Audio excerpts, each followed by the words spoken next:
بسم اللہ الرحمن الرحیم۔ السلام علیکم ورحمۃ اللہ وبرکاتہ۔ ایس ٹی روحانی وظائف میں آپ سب کو خوش آمدید ہے۔ امید کرتی ہوں آپ سب خیر خیریت سے ہوں گے اور اللہ تعالیٰ سے یہی دعا ہے کہ اللہ تعالیٰ آپ کو ہمیشہ اپنے حفظ و امان میں رکھے، اپنی سلامتی میں رکھے، ہر پل ہر لمحہ، آمین ثم آمین۔ آج جو میں وظیفہ لے کر آپ کی خدمت میں حاضر ہوئی ہوں وہ جادو کے بارے میں ہے کہ اگر کوئی انسان بار بار آپ پر جادو کرتا ہے اور وہ باز نہیں آ رہا تو کیسے اس کا جادو اس پر واپس پلٹ دیا جائے۔ ویڈیو کا باقاعدہ آغاز کرنے سے پہلے سب سے پہلے ان لوگوں کا بہت بہت شکریہ جنہوں نے میرے چینل کو سبسکرائب کیا اور لائک کیا اور میری ویڈیو کو شیئر بھی کیا اور اتنے اچھے اچھے کمنٹس مجھے بھیجے۔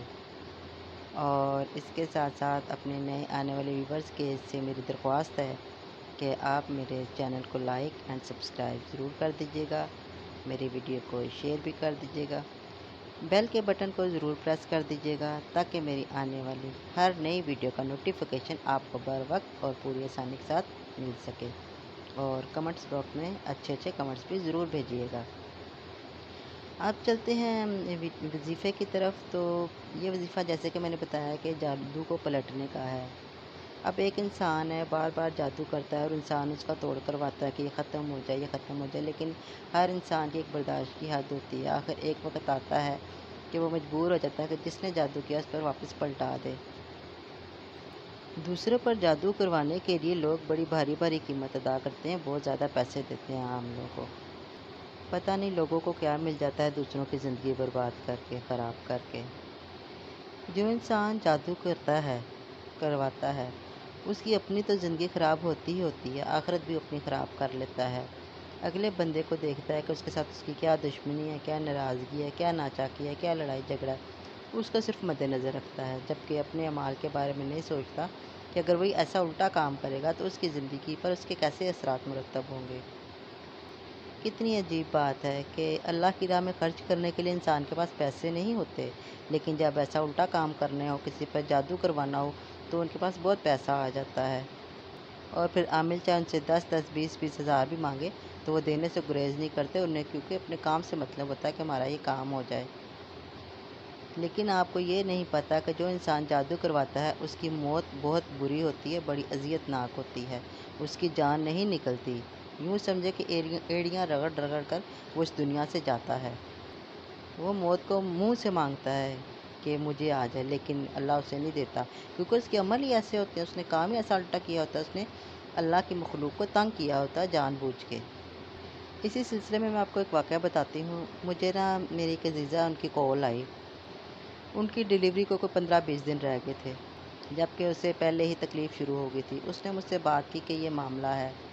ان کو پہلے بھی کسی نے بتایا ہوا تھا، کچھ لوگوں نے، کہ آپ کے ساتھ یہ معاملات ہیں جادو والے، پھر بھی مجھ سے رابطہ کیا اور مجھ سے اس سلسلے میں اس نے بات کی، کیونکہ اس سے پتہ تھا کہ میں علم الاعداد کا بھی علم جانتی ہوں، تو اس نے مجھے کہا کہ آپ پتہ کروائیں کہ میرے ساتھ یہ کیا معاملہ ہو رہا ہے۔ میں نے خیر اپنے علم کے مطابق جب حساب کتاب لڑایا تو واقعی اس پہ جادو تھا، اور پھر میں نے یہ جاننے کے لیے کہ اس کے ہاں بیٹی ہوگی کہ بیٹا، میں نے اس کے ساتھ ہی دوسرا عمل کیا خود سے اور ان کو نہیں بتایا۔ تو جب میں نے پتہ کیا تو وہ نہ بیٹی کے آپشن پہ آیا نہ بیٹے کی، وہ تھا کہ حمل ضائع ہو جائے۔ مجھے بہت ٹینشن لگی تو میں نے دستی ان کو کال کی اور میں نے انہیں یہ سب بات بتا دی کہ آپ کی جو بیبی کی ہے وہ جان خطرے میں ہے، تو اس کے لیے فوراً کوئی سد باب کریں۔ پھر انہوں نے مجھے بتایا کہ بہت سے لوگوں نے ہمیں بتایا کہ ہمارے اوپر وار ہو رہے ہیں اور ہمیں سمجھ نہیں آ رہی ہم کیا کریں۔ تب میں نے کہا کہ اب تو کچھ نہیں ہو سکتا، ہاں یہ ہے کہ یہ عمل کر لیں آپ، یہ ایک دن کا عمل ہے، یہ کر لیں تو جس نے جادو کیا ہوگا فوراً پلٹ جائے گا۔ اور انہوں نے یہ عمل کیا اور اللہ کے فضل سے وہ جادو واپس چلا گیا اور ان کی ماشاءاللہ بیٹی ہوئی ہے، اور ماشاءاللہ بہت پیاری اور بہت خوبصورت ہے۔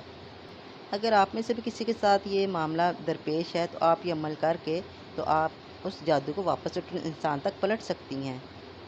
میں اس حق میں تو نہیں کہ دوسرے انسان کو تکلیف دی جائے، لیکن اگر اگلا انسان بار بار وار کرے گا تو پھر دوسرے انسان کو بھی پھر کچھ نہ کچھ کرنا پڑے گا، پھر اس کا وار اس پہ پلٹنے کے علاوہ اس کے پاس کوئی حل نہیں کہ اس کو پھر اپنی پڑ جائے، تاکہ وہ نیکسٹ ٹائم ایسا کوئی قدم کر نہ سکے۔ اب چلتے ہیں وظیفے کی طرف، اور وظیفے کی ترتیب کچھ اس طرح سے ہے کہ یہ وظیفہ کرنے سے پہلے آپ نے اپنی اور اپنی فیملی کا صدقہ اتارنا ہے۔ اور یہ وظیفہ بھی کوئی اتنا لمبا چوڑا نہیں ہے، یہ قرآن پاک کی پارہ نمبر 30 میں ایک صورت ہے، سورۃ الکوثر، اس کا وظیفہ ہے۔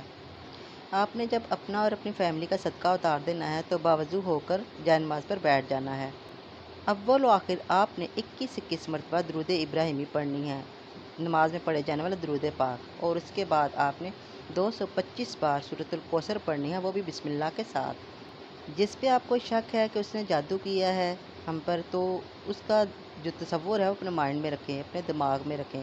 اگر آپ کو نہیں پتہ کہ وہ انسان کون ہے تو پھر آپ یہ دعا کریں کہ یا اللہ تعالیٰ، جس انسان نے ہم پر یہ جادو کیا ہے، یہ جادو اس پر واپس پلٹ دے، تو انشاءاللہ تعالیٰ وہ جادو واپس پلٹ جائے گا۔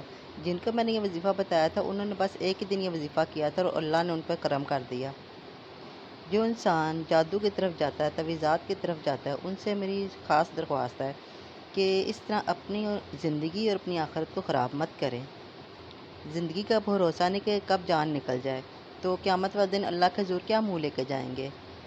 کیونکہ یہ اللہ نے ایک اصول بنایا ہوا ہے کہ اگر ہم کسی کے لیے آسانی پیدا کریں گے تو وہ اپنے لیے بھی آسانی دے گا ہمیں، اور ظاہر سی بات ہے اگر ہم کسی کو تکلیف پہنچائیں گے تو پھر بدلے میں تکلیف کی ہی امید رکھیں پھر، کیونکہ اللہ تعالیٰ نے فرمایا ہے اگر تم دوسروں کو خوشی دیتے ہو تو پھر اپنی خوشی کی پرواہ مت کرو، میں تمہیں خوشی دوں گا، لیکن اگر تم کسی کو دکھ یا تکلیف دیتے ہو پھر مجھ سے امید مت رکھنا۔ میری باتوں کا برا مت منائیے گا، یہ ایک ریالٹی ہے، یہ ایک حقیقت ہے۔ آپ اپنے ارد گرد دیکھیں گے تو آپ کو بہت سے ایسے کیس نظر آئیں گے جو ایسے ہی ہوتا ہے۔ اس کے ساتھ ساتھ مجھے بھی اپنی دعا میں ضرور یاد رکھیے گا۔ امید کرتی ہوں آپ کو میری آج کی ویڈیو پسند آئی ہوگی۔ 5 وقت کی نماز ضرور ادا کیا کریں، نماز جو ہے مشکل زندگی کو آسان بنا دیتی ہے۔ وظیفہ مکمل توجہ اور دھیان کے ساتھ کیا کریں۔ اس کے ساتھ ہی میں اب آپ سے اجازت چاہتی ہوں، ایک نئی ویڈیو کے ساتھ آپ کی خدمت میں دوبارہ حاضر ہوں گی، تب تک کے لیے مجھے اجازت دیجیے۔ اللہ حافظ۔